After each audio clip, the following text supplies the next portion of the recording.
Astaghfirullah. Bismillahirrahmanirrahim. Assalamualaikum warahmatullahi wabarakatuh. Alhamdulillah wassalatu wassalamu ala rasulillah wa ala alihi wa sahbihi wa mawalah wa la hawla wa la quwata illa billahi wa ba'du.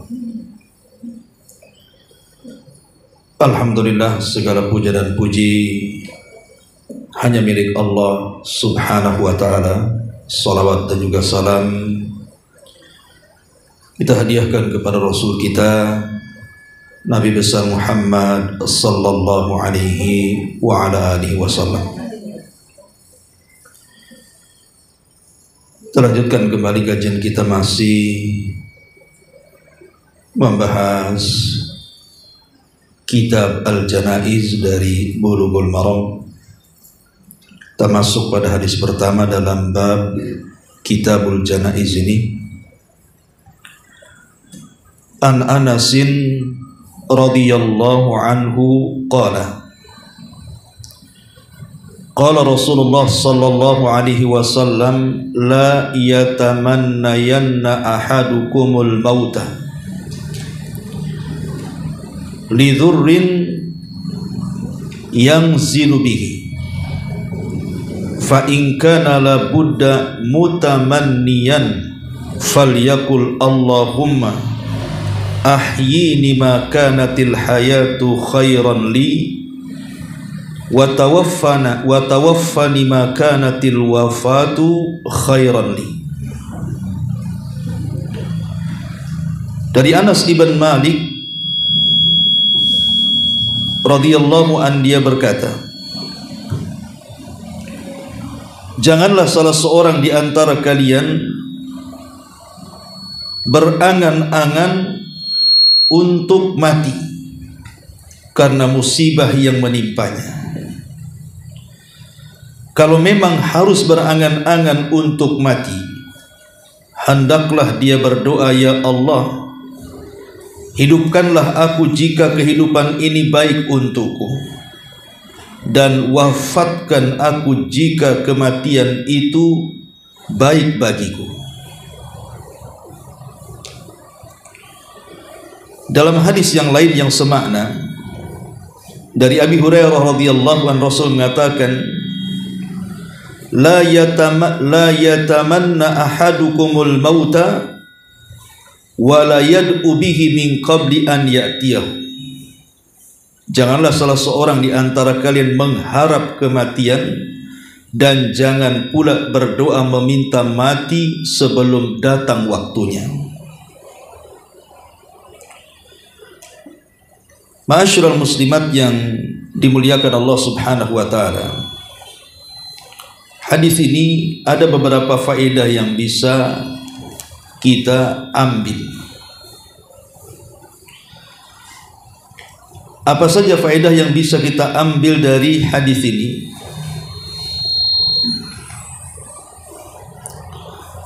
Yang pertama, terlalu ini ya mic-nya.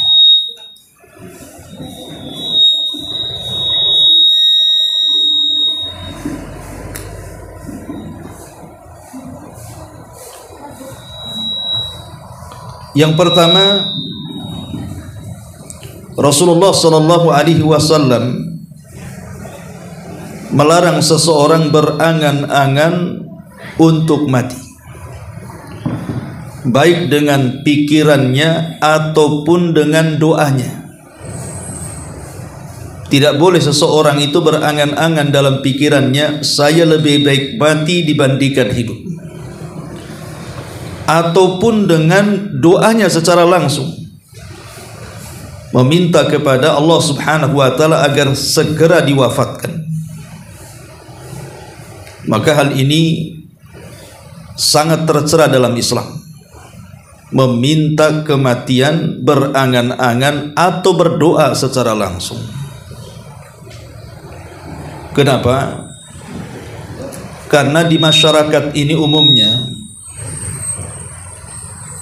karena beberapa faktor yang menimpa sebagian kaum muslimin, umpamanya karena kemiskinan yang dialaminya,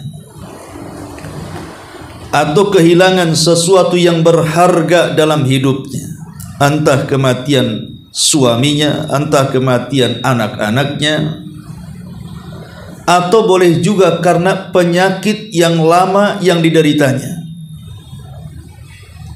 sehingga dia kemudian terkena luka ataupun cacat fisik atau musibah-musibah yang lainnya. Lah terkadang faktor-faktor ini menjadikan kemudian seseorang tidak tahan untuk hidup. Akhirnya lebih baik mati dibandingkan hidup, baik secara angan-angan pikirannya mengarah ke situ, atau secara doa langsung meminta betul-betul kepada Allah, ya Allah matikan saja saya. Lah ini sangat terlarang dalam Islam, karena ada hadis Abi Hurairah radhiyallahu anhu mengatakan,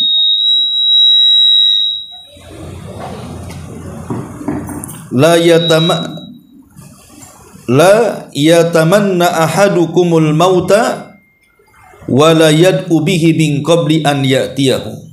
Janganlah salah seorang di antara kalian mengharap kematian, dan janganlah berdoa meminta mati sebelum mati itu datang. Ini yang pertama.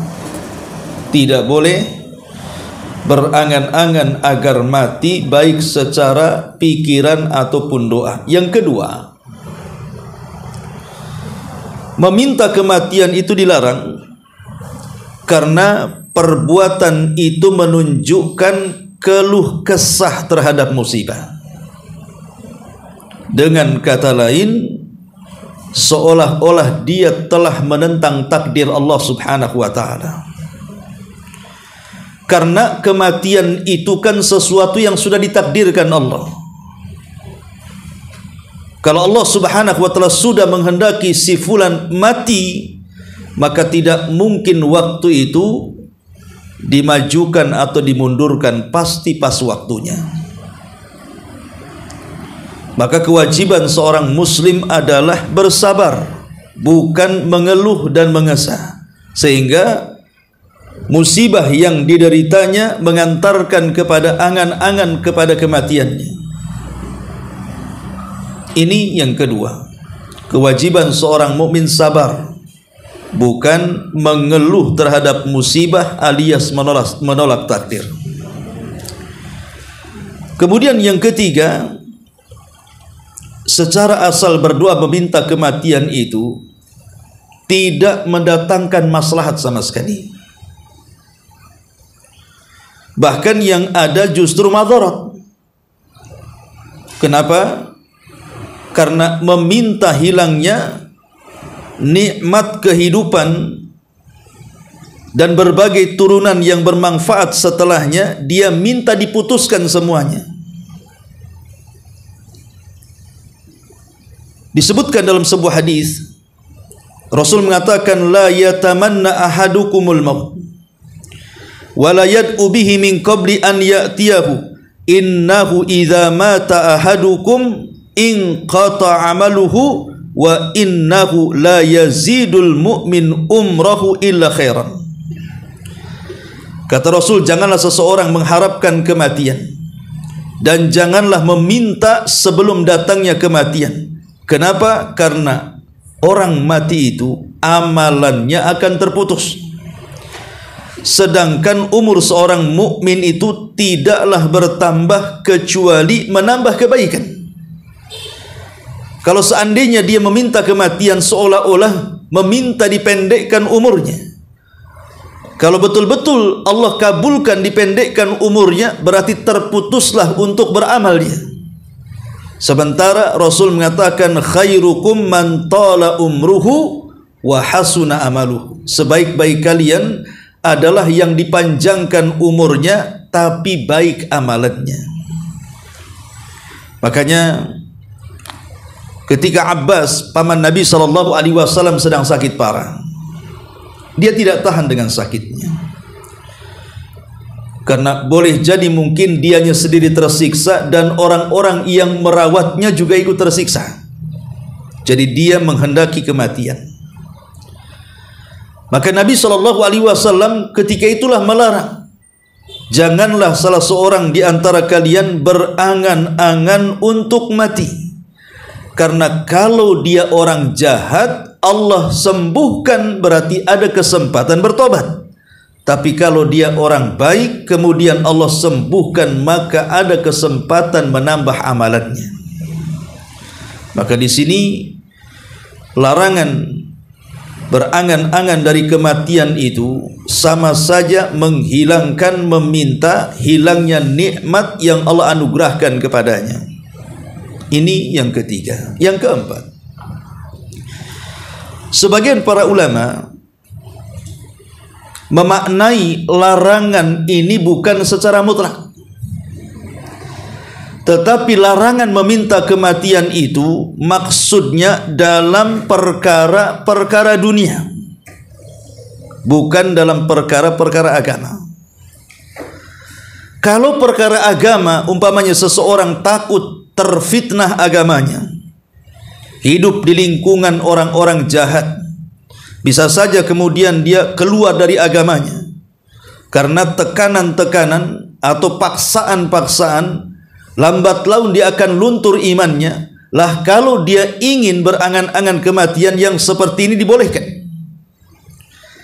Tapi yang dilarang dalam hadis ini adalah meminta kematian atau berangan-angan kematian itu karena sebuah musibah yang berkaitan dengan dunia dia.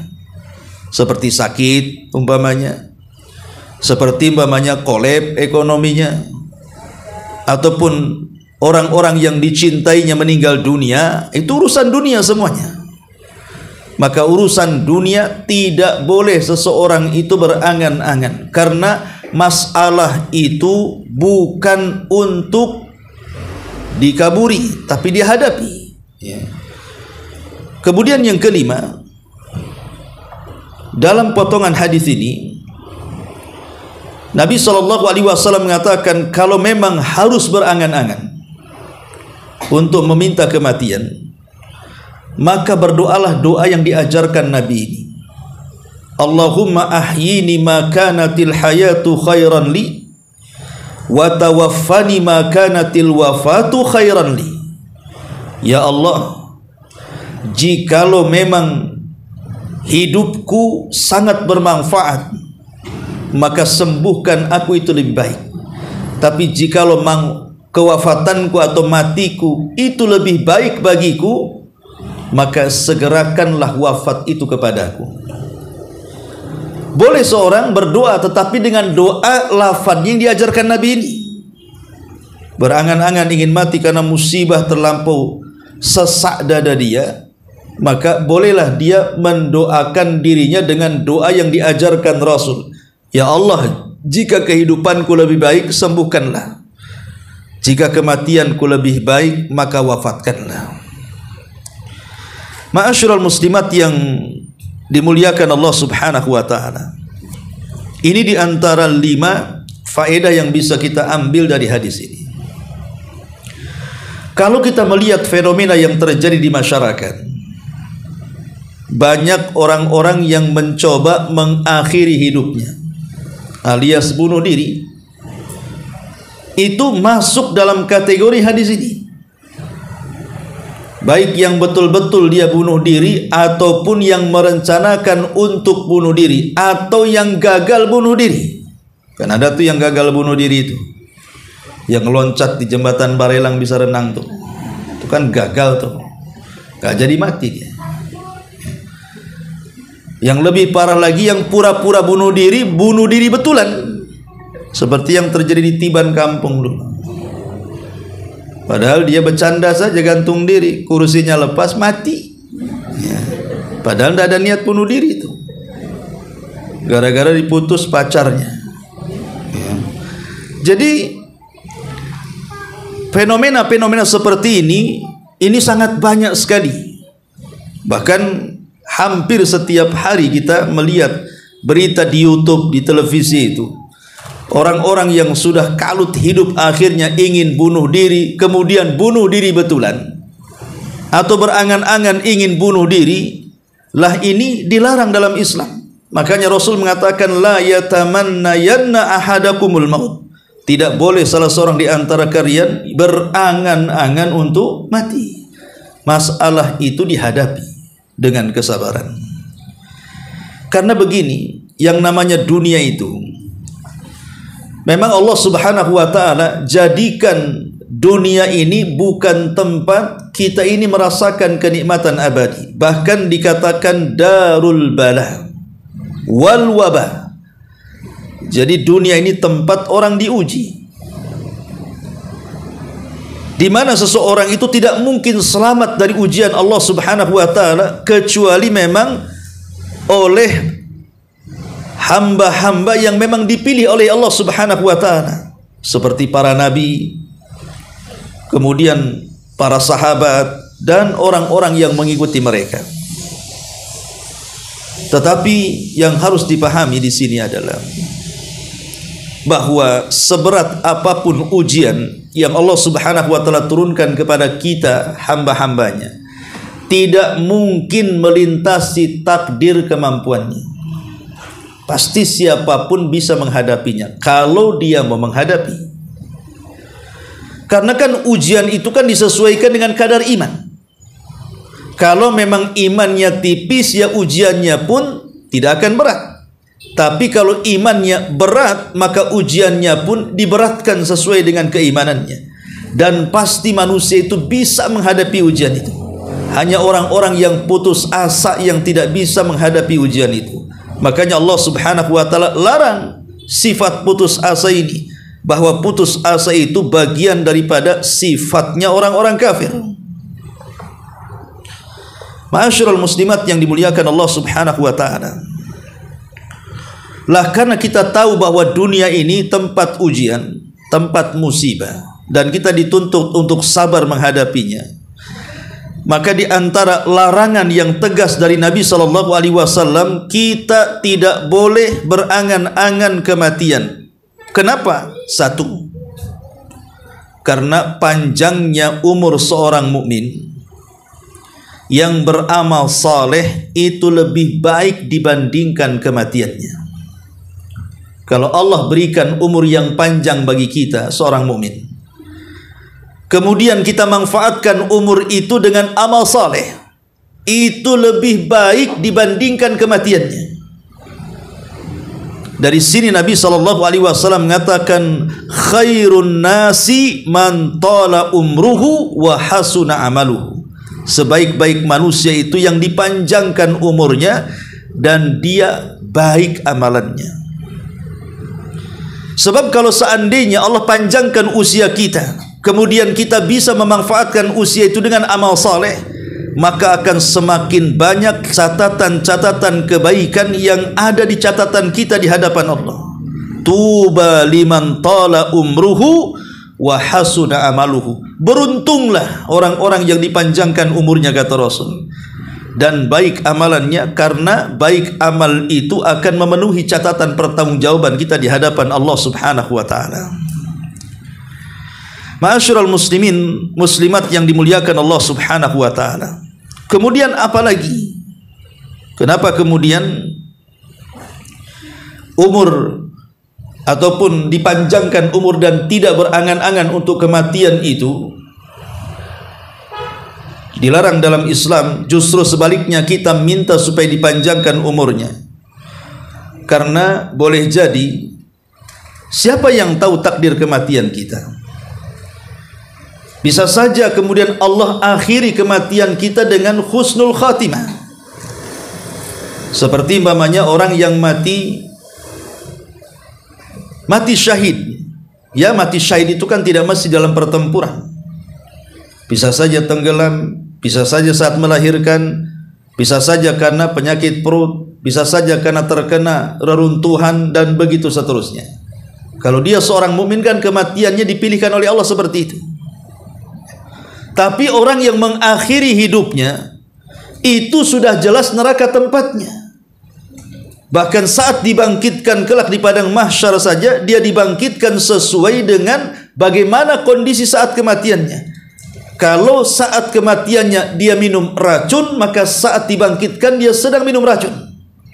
Kalau saat kematian dia gantung diri, maka saat dibangkitkan dia sedang gantung diri. Kalau saat kematian dia menusukkan sebuah senjata ke badannya, maka begitu juga saat kebangkitannya. Ma'asyiral muslimat yang dimuliakan Allah Subhanahu wa taala, maka dari sini tidak boleh seseorang itu berangan-angan untuk mati.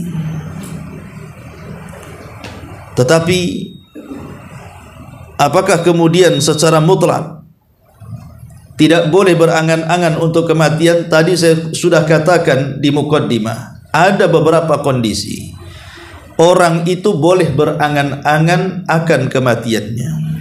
Pertama, kapan seseorang boleh kemudian berangan-angan untuk kematiannya? Ketika seseorang sedang berada di medan pertempuran, dia ingin mati syahid, maka ini angan-angan mulia. Karena ada hadis dari Anas ibn Malik radhiyallahu an, ketika terjadi perang Badar, ketika orang-orang musyrik sudah mendekat kepada pasukan Nabi dan pasukan Rasul sudah berhadap-hadapan dengan pasukan orang-orang musyrik, maka Nabi SAW mengatakan, kumu ila jannatin arduhas samawati wal ard. Berdirilah, seranglah musuh-musuh kalian, karena di hadapan kalian ada sorga seluas langit dan bumi. Ada sahabat namanya Umar ibn Hammam. Umar ibn Hammam, dia mendengar perkataan Rasul itu. Kata Umar ibn Hammam ini, dia mengatakan, ya Rasulullah, betulkah sorga itu seluas langit dan bumi? Maka kata Rasul, na'am, ya. Maka Umar pun mengatakan, bah, kalau begitu beruntunglah bagi yang mendapatkannya. Maka Nabi SAW mengatakan, fa innaka min ahliha ya Umar. Kalau engkau memang bisa mati syahid dalam peperangan ini, maka engkau termasuk penduduk sorga yang luas selangit dan sebumi itu. Kebetulan dia membawa beberapa putir kurma, maka yang lain dibuang, sisa yang dimakan dalam mulutnya lekas dihabiskan. Kemudian dia maju dalam pertempuran, akhirnya dia berperang dan diakhiri mati syahid. Boleh seseorang berangan-angan kematian kalau dalam kondisi seperti ini. Ini yang pertama. Yang kedua, orang yang yakin bahwa amalannya telah cukup untuk berpulang ke hadapan Allah Subhanahu wa taala, dan dia rindu ingin berjumpa dengan Allah Subhanahu wa taala. Jadi orang-orang yang memang rindu ingin berjumpa dengan Allah dan sudah merasa cukup amalannya, maka kata para ulama, tidak ada masalah seseorang itu berangan-angan untuk kematiannya. Tapi apakah sekelas kita ini dianggap cukup amalannya? Ya boleh jadi mungkin para sahabat kan gitu ya.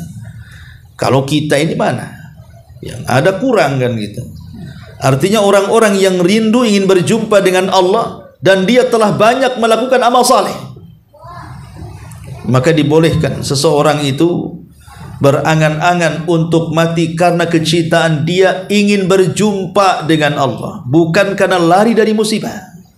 Dia ingin berjumpa dengan Allah Subhanahu wa taala, sebagaimana hadis Aisyah Ummul Mukminin radhiyallahu anha, man ahabba liqa Allah ahabballahu liqa'ah, wa man kariha liqa Allah karihallahu liqa'ah. Siapa yang cinta berjumpa dengan Allah, Allah cinta berjumpa dengan dia.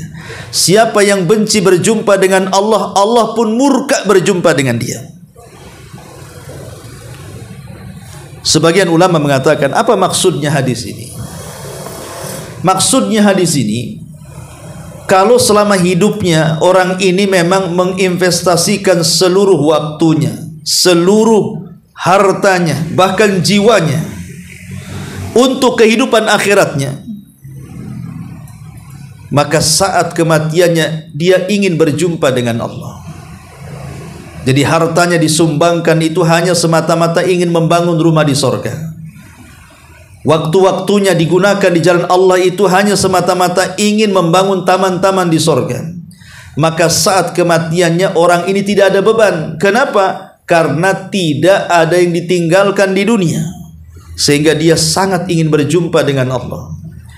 Tapi kalau orang ini kemudian menginvestasikan seluruh waktu, harta dan jiwanya untuk dunianya saja, dia bangun rumah megah-megah, dia habiskan waktunya sia-sia, tidak ada manfaatnya, maka saat kematiannya berat. Kenapa? Karena dia harus meninggalkan rumahnya, kebunnya, mobilnya, dan begitu seterusnya. Sementara dia tidak punya tabungan di akhiratnya. Ketika itulah dia benci berjumpa dengan Allah, Allah pun benci berjumpa dengan dia. Ini yang kedua. Yang ketiga, bahwa seseorang itu boleh berangan-angan dengan kematiannya inda khaufil fitnati au dharari fid dini, ketika dia takut terhadap fitnah dan ada madharat-madharat yang akan merusak agamanya. Disebutkan dalam sebuah riwayat dari Ubaidillah ibn Abdullah ibn Mas'ud radhiyallahu an, qala, dia mengatakan, marra Sulaiman ibnu Dirad bi ummi. Kata Ubaidillah ibn Abdullah ibn Mas'ud, dia mengatakan, telah lewat Sulaiman ibn Dirad bi ummi, dengan ibuku. Fatalaba ma'an liyatawadda bihi, dia pun meminta air untuk berwudu. Fa'atathu al-jariyatu bima'in, maka datanglah budak perempuan membawakan air wudu. Famarru birajulin majludin, tiba-tiba ada orang yang lewat yang sedang diarak dan dicambuki. Yaqul, orang yang dicambuki ini terus berteriak-teriak, ana wallahi madhlum, ana wallahi madhlum, demi Allah aku ini korban kezaliman. Kenapa kalian cambuk aku? Faqala, maka kata Sulaiman ibn Dirad, dia mengatakan, ana wal ya hadhihi limisli hadza kana zaujatuk, yakni Abdullah ibn Mas'ud, yatamannal mauta. Wahai fulan, seperti inilah suamimu, maksudnya Abdullah ibn Mas'ud, bercita-cita ingin mati karena dia dizalimi dalam agamanya. Jadi kalau seandainya seseorang merasa difitnah, merasa dizalimi dalam agamanya, terancam agamanya, akan rusak agamanya, akan jauh dari agamanya, maka tidak mengapa seseorang berkeinginan untuk mati supaya terjaga akidah dan ibadahnya. Ini dibolehkan, ya. Makanya ketika Atha As-Sulami, dia berangan-angan untuk mati, kemudian dia mengatakan, innama yuridul hayata man yazdad khairan, fa amma man yazdad syarran fama yasna bil hayati. Sesungguhnya aku menghendaki kehidupan di mana kehidupan itu penuh dengan kebaikan. Kalau kehidupan ini tidak menambah kecuali keburukan, maka kematian lebih baik daripada kehidupan. Dia mengatakan seperti itu. Jadi sesungguhnya dia itu ingin mendapatkan kehidupan yang penuh dengan kebaikan. Tapi kalau seandainya kehidupan yang ia jalani penuh dengan kejahatan, maka lebih baik mati dibandingkan diteruskan. Dari sini boleh seseorang berangan-angan kematian karena sebuah fitnah atau sesuatu yang bisa memadaratkan agamanya. Ini juga diantara pengecualian seseorang itu boleh berangan-angan, ya, untuk mati karena 3 sebab yang disebutkan di sini. Pertama, apa tadi? Iyalah, begitulah. Nanti tanya jawab saja. Ma'asyiral muslimat yang dimuliakan Allah Subhanahu wa taala. Adapun orang yang bersegera bercita-cita untuk mati karena sebuah musibah yang sudah saya jelaskan di awal, karena tidak tahan hidup dalam kondisi menderita karena sakit, karena kemiskinan, karena kerinduan kepada orang-orang yang telah mendahului dia dengan kematian dan begitu seterusnya, maka itulah yang dilarang, tidak diperbolehkan, karena dia sudah menolak takdirnya, dia sudah memutuskan amalannya. Maka yang seperti ini tidak boleh, karena dia merasa dia sudah cukup padahal dia tidak cukup. Dia sangka kematian itu sesuatu yang mudah bagi dia. Betapa banyak orang-orang yang sudah meninggal, akhirnya mereka mengalami penyesalan dalam kuburnya, dan itu dikisahkan atau diceritakan dalam Quran. Bagaimana orang-orang yang meninggal dunia, mereka pun menyesal dan ingin dikembalikan ke dunia kan? Contoh umpamanya dalam surah Al-Mu'minun ayat 99 sampai 100. Allah Subhanahu wa taala mengatakan hatta idza jaa ahadahumul maut qala rabbirji'uni la'alli a'malu salihan fima tarak. Demikianlah keadaan orang-orang yang sudah meninggal itu, hingga apabila datang kematian kepada seseorang dari mereka, mereka pun berkata, "Ya Rabb, kembalikan aku ke dunia agar aku bisa berbuat amal yang soleh apa yang telah aku tinggalkan sebelumnya." Lihat, orang yang sudah mati nyesel, dia pengen dihidupkan kembali walaupun sesaat, biar dia bisa melakukan amal soleh. Dan disebutkan dalam surah Al-Munafikun ayat 10, wa anfiqu mimma razaqnakum min qabli an ya'tiya ahadakumul mautu fayaqul rabbi laula akhartani ila ajalin qarib fa asaddaqa wa akum minas salihin.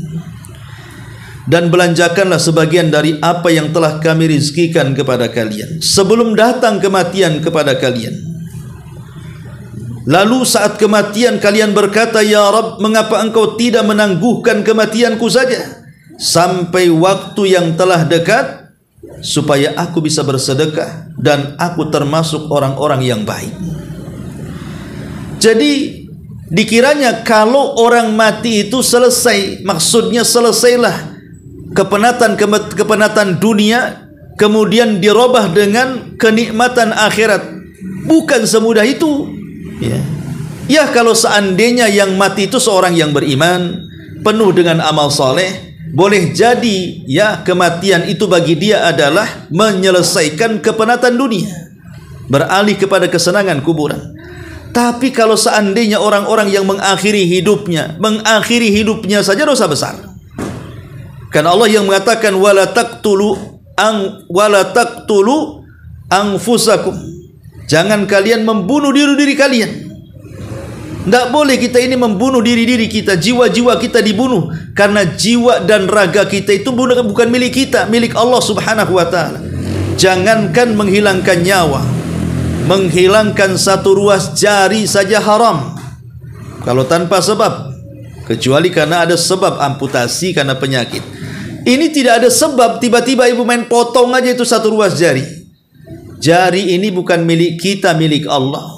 Apalagi sampai menghilangkan jiwanya, maka ini sebuah kezaliman. Nah, dari sini maka orang-orang yang kemudian memilih kematian daripada hidup karena sebuah kepenatan dunia, itu bukan menyelesaikan sebuah masalah. Boleh jadi setelah kematian yang ada penyesalan yang tidak ada guna. Kenapa? Karena untuk kembali hidup itu nggak mungkin dan mustahil. Mana dia akan balik lagi ke dunia? Yang ada hanya penyesalan demi penyesalan. Makanya coba fikirkan ibu yang mau bunuh diri ini, mikir, jangan bunuh diri ya. Karena masalahnya tidak selesai dengan bunuh diri, kan banyak cara yang lain ya. Ma'asyiral muslimat yang dimuliakan Allah Subhanahu wa taala, inilah yang terkadang manusia tidak terpikir akan hal itu. Ma'asyiral muslimat yang dimuliakan Allah Subhanahu wa taala, al-mautu wal ibrah. Sebenarnya kematian itu kan sebuah ibrah sebenarnya. Kalau orang-orang yang bunuh diri itu, mereka melihat kepada orang yang bunuh diri lainnya, ya, tentu sebenarnya ada ibrah di balik itu.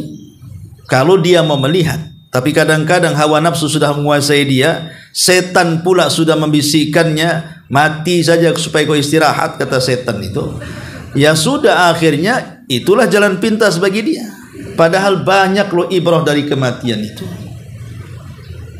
Satu hari Umar bin Abdul Aziz rahimahullahu ta'ala, dia mengatakan, idza ghafala qalbi an dzikril mauti sa'atan fasad. Apabila hatiku sampai lalai dari mengingat kematian, 1 jam saja itu sudah bisa rusak. Kenapa demikian? Karena biasanya orang yang jauh dari kematian itu, atau orang yang memikirkan kematian itu, akan dimuliakan dengan 3 perkara. Pertama, ta'jilu taubati, dia segera bertobat. Yang kedua, qanaatul qalbi, hatinya merasa kaya. Dan yang ketiga, nasyatul ibadati, ibadahnya makin rajin. Jadi harusnya kita ini memikirkan kematian, bukan memikirkan bagaimana cara mati, gitu maksudnya. Karena kalau memikirkan supaya bagaimana caranya aku mati, maksudnya karena ingin melepaskan sebuah kepenatan dunia karena musibah yang bertubi-tubi yang ia hadapi, itu salah, tidak boleh. Tapi kalau mengingat kematian itu boleh, bahkan dianjurkan. Karena mengingat kematian itu Allah akan muliakan dengan 3 perkara tadi. Secara otomatis kalau ingat mati pasti segera tobat. Kalau ingat mati hatinya makin kaya. Karena orang kaya kalau diingatkan kematian akan sempit, orang miskin kalau diingatkan dengan kematian akan luas. Apa maknanya? Orang kaya kalau diingatkan kematian akan sempit, berarti ada rem untuk tidak memperkaya sehingga melupakan dirinya dengan Allah, menyempitkan hatinya.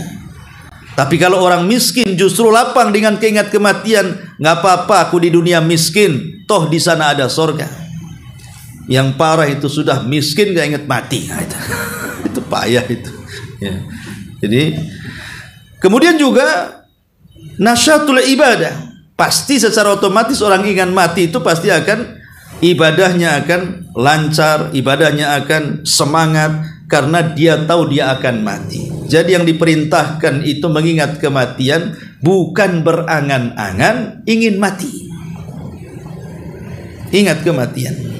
Karena disebutkan dalam sebuah hadis yang dikeluarkan Imam Tabrani, Nabi mengatakan, kafa bil mauti wa'idan wa kafa bil yakini ghinan.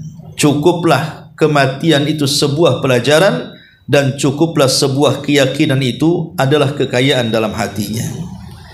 Fudail ibn Iyad mengatakan, kafa billahi muhibban wa bil qur'ani mu'nisan wa bil mauti wa'idan wa kafa bi khasyatillahi ilman wal ightiraru billahi jahlan.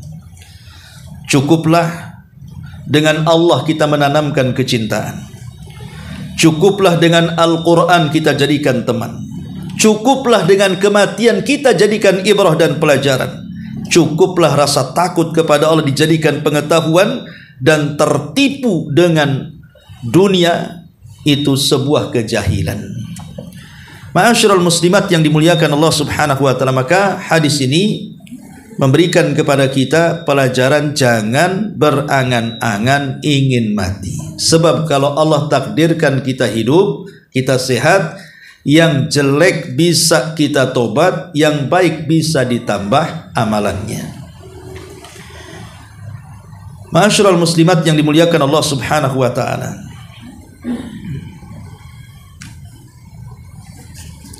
ada sebuah hadis dari Mu'adz bin Jabal dan Ibnu Abbas radhiyallahu anhuma, Nabi mengatakan, wa idza aradta bi ibadika fitnah faqbidni ilaika ghaira maftuni.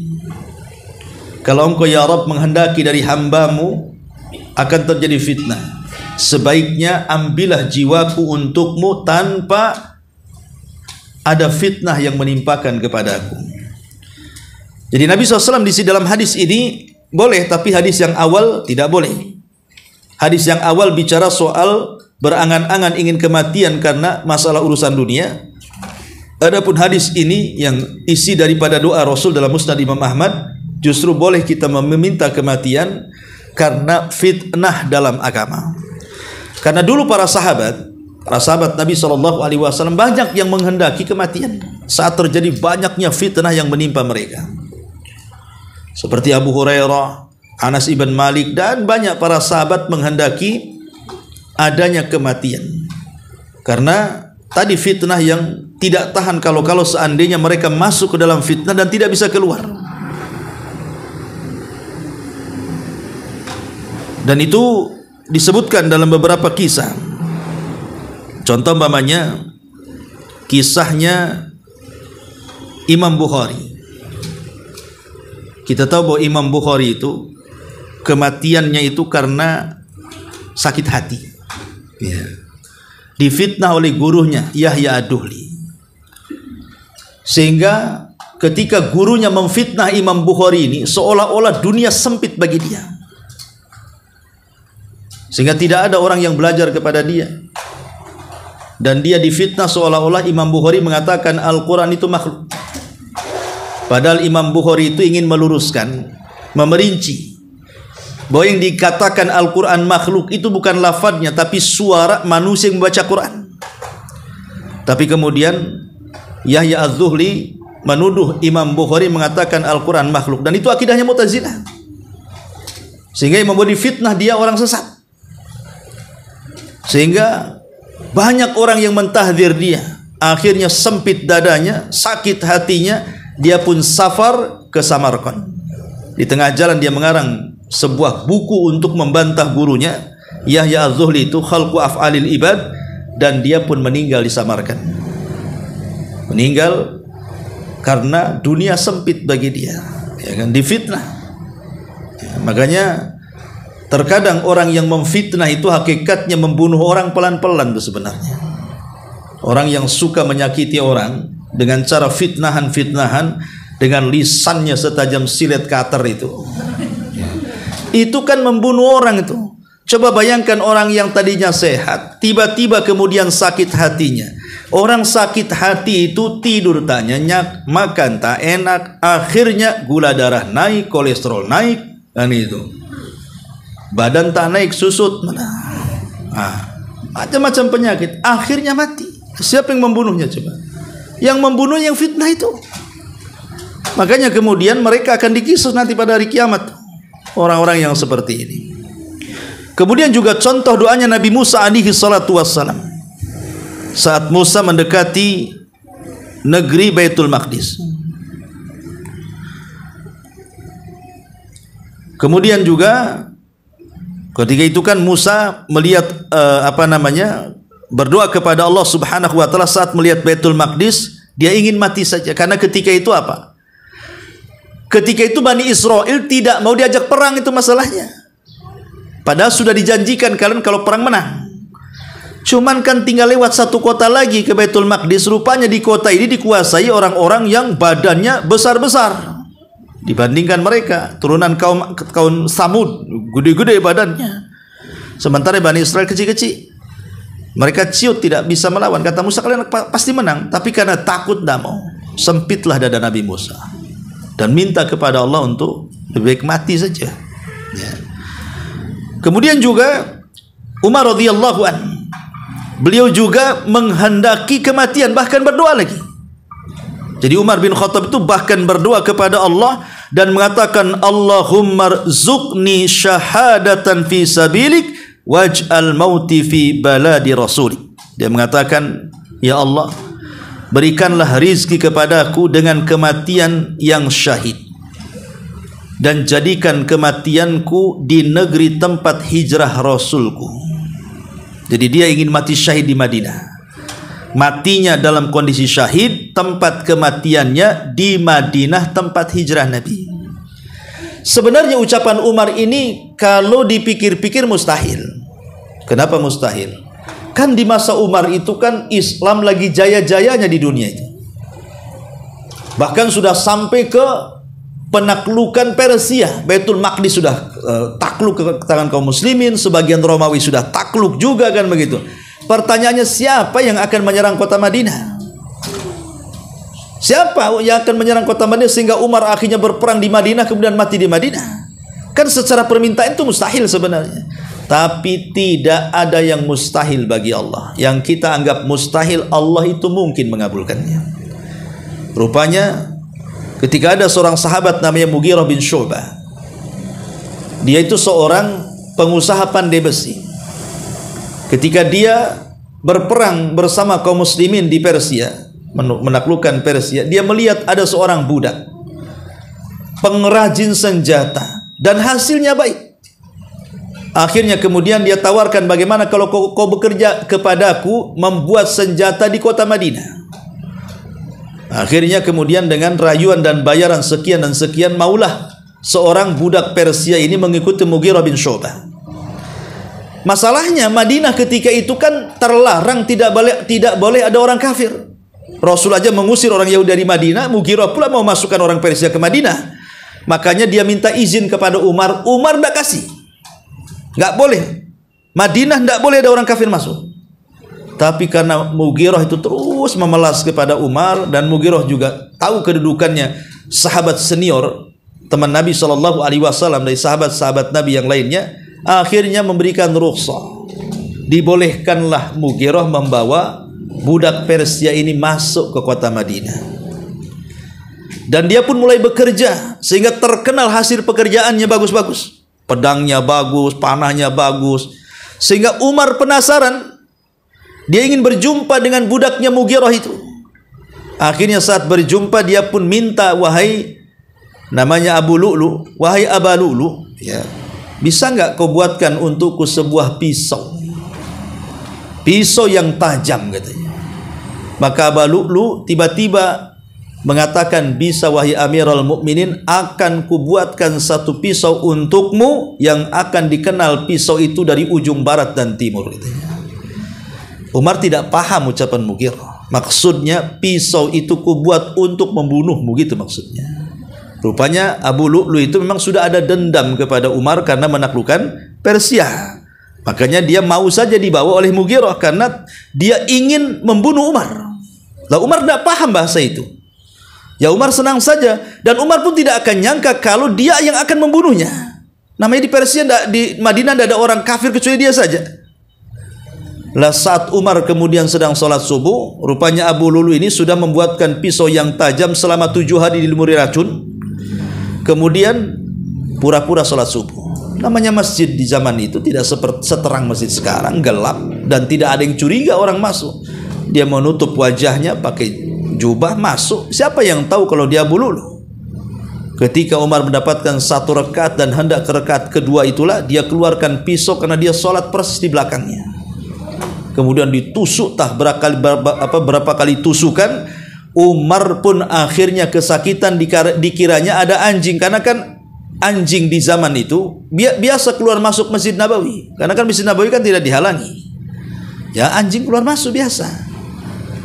Sampai Umar mengatakan, akalatni kalbun, oh anjing sudah menggigitku, anjing telah menggigitku. Padahal bukan anjing, itu tusukannya Abu Lu'lu tuh, karena ada bisanya di situ, ada racunnya. Tapi Umar tetap melaksanakan salatnya karena darah banyak keluar, tak tahan dia tumbang. Belum selesai salatnya tumbang. Abu Lu'lu dia mau kabur. Masalahnya kan dia di saf pertama dan masjid itu penuh dengan para sahabat. Terpaksalah dia sabet sana sabet sini, 7 sahabat tumbang mati di tempat. Kemudian dia lari ke pintu. Rupanya Abdurrahman ibn Auf langsung cekatan mengambil tali sorban, kemudian diikatkan di lehernya. Tahu dia tidak akan mampu, dia pun menusukkan ke dadanya, bunuh diri. Abu Lu'lu akhirnya mati. Umar pun dibawa pulang, kemudian sholat digantikan Abdurrahman ibn Auf dengan pendek. Setelah itu Umar dibawa ke rumahnya, didatangkan tabib, setiap dimasukkan obat keluar dari bekas lukanya. Kata tabib, ini nggak mungkin diselamatkan. Maka Umar ketika mendengar bahwa dia tidak bisa diselamatkan, dia memanggil putranya Ibnu Umar dan mengatakan, wahai Ibnu Umar, man qatalani, sebenarnya siapa yang membunuhku, katanya. Maka Ibnu Umar mengatakan, Abu Lu'lu, Abu Lu'lu, dia mengatakan Abu Lu'lu. Kata Umar, apakah itu budaknya Mughirah? Kata Ibnu Umar, iya wahai abi, itu budaknya Mughirah. Tiba-tiba Umar mengatakan, alhamdulillah, katanya, alladzi qatalani rajulun lam yasjud lillahi walau sajdah. Rupanya orang yang membunuhku orang yang tidak pernah sujud walaupun satu kali. Dengan begitu Umar mati syahid, karena yang bunuh orang kafir. Lihat, terkadang doa itu bukan sesuatu yang mustahil bagi Allah. Padahal bagi kita mustahil. Mana ada Madinah diserang musuh. Rupanya Allah mengirim Mughirah dengan membawa budak Persia Abu Lu'lu al-Majusi itu untuk membunuh Umar. Dengan cara itu Allah mengabulkan doanya Umar dan meninggal di masjid Nabi lagi, persis seperti permintaannya, ya. Kembali bahwa dari sini lihat bagaimana Umar juga bercita-cita ingin mati, tetapi dengan syahid, ya, ingin mati syahid, berangan-angan ingin mati syahid, dan itu dibolehkan, ya, dalam Islam dibolehkan. Wallahu alam. Yang ini di antara keterangan hadis ini, satu hadis ini saja. Tapi sebelum saya tutup, kalau ada yang mau bertanya silahkan.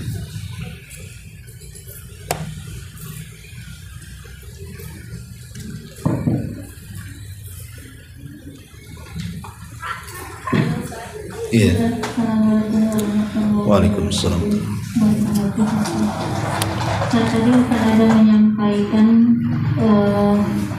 sebuah penjelasan bahwa orang yang meninggal itu dia ingin kembali lagi ke dunia, ingin melaksanakan amal soleh, dan salah satu amal soleh yang ingin dilakukan oleh si mayit adalah sedekah. Kenapa dipilih sedekah Ustaz daripada amal yang lain seperti sholat, puasa, haji, umroh, atau mati di medan perang, Ustaz? Iya. Bismillahirrahmanirrahim. Amalan itu ada dua macam. Ada yang sifatnya lazim, ada yang sifatnya muta'addi. Lazim itu manfaat kembali kepada diri kita sendiri. Kalau muta'addi itu amalan yang sifatnya manfaatnya bukan untuk kita saja, orang lain pun mencicipi manfaatnya. Kalau sholat, kembali ke kita manfaatnya. Haji, umroh, kembali ke kita manfaatnya. Baca Quran juga kembali ke kita manfaatnya. Tapi kalau sedekah, bukan hanya ke kita saja manfaatnya, tapi juga ke orang lain. Dan ada kaidah para ulama bahwa ibadah yang sifatnya muta'addi itu khairun, lebih baik dibandingkan ibadah yang sifatnya lazim, yang hanya manfaatnya untuk pribadi. Makanya dalam kisah Imam Ahmad, ketika dia berjumpa dengan Imam Syafi'i, walaupun ada yang mengatakan kisahnya lemah, ya, tapi yang jelas bahwa Imam Syafi'i saat menginap di rumah Imam Ahmad itu dia tidak sholat malam, tidak sholat. Padahal zaman dulu ulama itu dianggap aib kalau tidak sholat malam. Apalagi sekelas di zamannya Imam Syafi'i. Imam Syafi'i ketika menginap di rumah tidak sholat malam, dia hanya baring saja, sampai putrinya Imam menganggap dia sedang tidur. Masa ulama malam-malam tidur, gitu. Maksudnya rata-rata di zaman itu ya para ulama, para talabatul ilmi itu mereka bangun di sepertiga malam akhir, menghabiskan waktu untuk tahajud. Jadi Imam Ahmad menganggap, putrinya Imam Ahmad ini menganggap perbuatan Imam Syafi'i ini kurang beradab bagi seorang ulama besar sekelas Imam Syafi'i yang didoakan setiap hari Imam Ahmad selama 40 tahun kebaikan. Akhirnya kemudian ditanyakan oleh Imam Ahmad kepada Imam Syafi'i tentang keluh kesah putrinya. Maka Imam Syafi'i mengatakan, kenapa aku tidak sholat malam semalam, katanya. Karena aku memikirkan satu hadis, katanya. Dan dari satu hadis itu aku berhasil mengeluarkan 100 faedah. Kemudian Imam Ahmad mengatakan, hadis apa itu wahai Syafi'i? Maka Imam Syafi'i menjelaskan hadis tentang burung yang namanya Nughair, pemiliknya Abu Umair. Abu Umair itu anak yang belum balik, adik daripada Anas bin Malik, punya peliharaan burung karena tidak pandai merawat, entah keinjak kecekik mati. Jadi Nabi SAW dihabari oleh Anas bahwa adiknya sedih karena kematian burungnya. Karena di mana-mana anak-anak itu akan sedih kalau hilang mainan daripada hilang ibunya. Itu anak-anak tuh. Jadi Anas bin Malik melihat adiknya terus menangis karena mainannya burungnya si Nugair itu mati. Maka Anas ingin menghibur dengan cara memberitahu Nabi dan beritahu, ya Rasulullah, adikku menangis karena meninggal burung kesukaan dia, mainannya si Nugair itu. Maka Rasul pun kemudian bertakziah ke rumah Anas, kemudian memanggil adiknya namanya si Abu Umair itu. Kemudian dikatakan, ya Aba Umair, ma fa'alan Nugair, wahai Aba Umair, apa yang dilakukan burung, mana dia? Pura-pura Rasul. Kata si Abu Umair, mata ya Rasul, mati Rasul. Itu anak-anak ya. Jadi Rasul membuat dia tertawa gitu. Jadi tidak masalah kita bertakziah kepada tetangga karena kematian kucing ya. Ada kucing tetangga mati, datang takziah, menghibur, siapa tahu kucingnya pula kucing kesayangan dia. Kalau kucing kampung siapa yang punya, ya biarin aja dia mati. Artinya sampai kepada takziah kepada burung yang mati saja karena itu yang mempunyai anak kecil karena sedih kematiannya, Rasul datanglah. Dari hadis ini Imam Bukhari berhasil mengeluarkan 100 faedah. Salah satunya hukum bolehnya memelihara peliharaan dan memberi nama peliharaan. Boleh. Karena si Abu Umair kan memelihara burung dan dikasih nama. Ya. Jadi kalau ibu hobi dengan kucing nggak apa-apa, tapi bagaimanapun hati-hati karena kucing itu kan beraknya, kencingnya najis. Ya. Harus juga jaga kebersihannya. Ya kalau bisa di teras sajalah, nggak usah dimasukkan ke rumah. Jangan pula tidur sama kucing. Ya. Jadi boleh itu salah. Nah kata Imam Ahmad, kalau begitu aku ingin kau sebutkan 100 faedah itu. Akhirnya Imam Syafi'i menyebutkan satu-satu, Imam Ahmad mencatatnya. Lihat Imam Syafi'i, beliau mendahulukan merenungkan sebuah hadis dan dikeluarkan faedahnya dibandingkan menghabiskan dengan sholat malam. Kenapa? Karena sholat malam faedahnya untuk diri sendiri saja. Tapi merenungkan sebuah ilmu bisa disampaikan kepada orang yang orang akan menyampaikannya kepada orang lain lagi. Lah, kenapa sedekah? Karena sedekah itu sifatnya muta'addi tadi, manfaatnya kepada orang lain. Kalau kita membantu saudara kita yang susah, dengan bantuan kita akhirnya jadi kaya, kemudian dia membantu lagi karena sudah kaya membantu yang lainnya, akhirnya dibantu kaya lagi, terus estafet seperti itu. Berapa banyak pahala yang kalian dapat dari orang yang pertama kali membantu orang itu. Itulah kenapa kemudian sedekah yang diminta karena bersifat muta'addi. Wallahu a'lam. Yang lain? Assalamualaikum Ustaz. Ya. Masalah tentang berangan-angan untuk kematian. Tapi permasalahannya begini Ustaz. Jika seseorang itu kita mengetahui sakit dan kemungkinan sakit itu tidak membawa dia tanda-tanda kehidupan, ya. Terus kita yang menjaganya mengatakan, ya Allah, memang orang ini kalau memang dekat, ambillah, gitu, seperti itu Ustaz. Ibu yang mendoakan orang mati gitu. Ibu yang mendoakan orang mati. Bukan, saya nggak tahu. Iyalah kan. Iya. Ibu yang mendoakan dia cepat mati, bukan orang itu supaya minta mati kan? Karena mungkin kita melihat kasihan. Kasihan. Dari kacamata kita kasihan sebenarnya. Boleh jadi kalau dia orang baik, kemudian Allah uji dengan koma, dengan penyakit yang lama. Boleh jadi bagi dia itu nikmat. Karena apa? Boleh jadi kenapa dia tidak segera dimatikan? Dosanya belum habis. Makanya dilamakan tuh sakitnya. Sampai betul-betul bersih dosanya baru datanglah ajalnya. Bisa saja seperti itu. Tapi kalau orang jahat ya dibuat koma, dibuat susah mati, ya itu sebuah azab bagi dia. Makanya Al-Imam Daqiq Al-Id rahimahullah ta'ala dalam kitabnya Syarah Umdatil Ahkam, dalam kitab jenazah juga dia menjelaskan, setiap kematian manusia itu ada sakaratnya. setiap kematian seseorang itu ada sakaratnya, ada rasa sakit yang tidak ada yang tahu kecuali Allah rasanya. Sampai kepada Nabi. Nabi juga merasakan sakit. Karena Rasul yang mengatakan ala wa inna lil mauti la sakarat. Itu ucapan ini diucapkan saat beliau detik-detik wafat. Ingatlah kematian itu ada sakaratnya, ada rasa sakit yang tidak ada yang tahu kecuali Allah.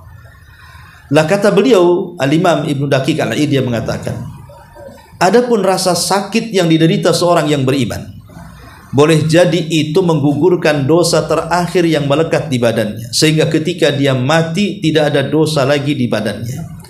Adapun kalau rasa sakit dirasakan orang kafir, orang fasik, orang munafik, orang fajir, boleh jadi itu awal daripada azab sebelum mendapatkan azab kuburnya. Ya. Artinya bahwa kematian itu ada rasa sakitnya. Cuman kan kita tidak tahu, kita kan melihat saja kasihan. Dia sudah lama sakit, kasihan dengan keluarganya. Pemain kita sebagai tetangganya lah kan itu. Melihat ada tetangga kita udah setahun, kasihan istrinya yang ngurusnya, atau mungkin suami yang mengurus istrinya, atau anak mengurus orang tuanya.